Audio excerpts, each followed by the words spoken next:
Active tes pensées, partie 6. Peux-tu être plus créatif?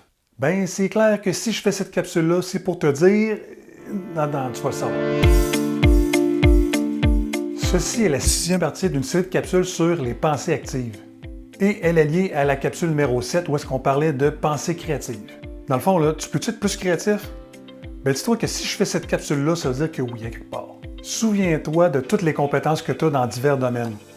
Elles sont un mélange de inné, donc c'est les gènes, et des compétences acquises, donc on parle de l'éducation, l'environnement, puis le milieu dans lequel tu as évolué.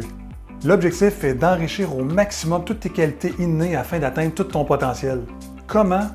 Avec ton état d'esprit, tes mécanismes et ton dynamisme. L'état d'esprit à atteindre est la pensée qui te passe par la tête quand tu es en brainstorm, c'est-à-dire « je peux être plus créatif ». C'est certain que si tu dis « je doute, je ne sais pas, qu'est-ce que les autres vont penser », ça bloque totalement l'état d'esprit puis la créativité. Et au niveau du mécanisme, voici 2 trucs dans un contexte TI.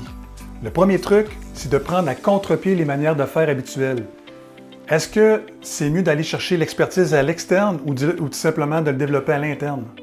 Et le deuxième truc, c'est le brainstorming ou le tempête du nuage d'idéation. Tempête d'idées en français. Généralement, le brainstorming, qu'on soit seul ou en équipe, l'objectif c'est vraiment d'écrire le plus d'idées possible, toutes ces idées, même si elles sont les plus farfelues.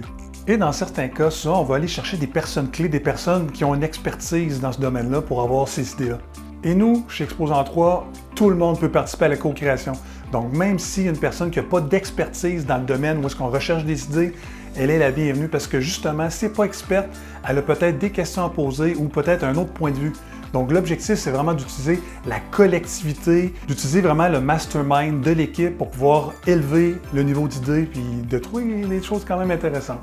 En attendant la prochaine capsule, je te propose de faire ces 2 expériences-là, c'est-à-dire de regarder qu'est-ce que tu peux créer à l'interne et également de faire un brainstorming avec le plus de gens de divers partis, de divers comités.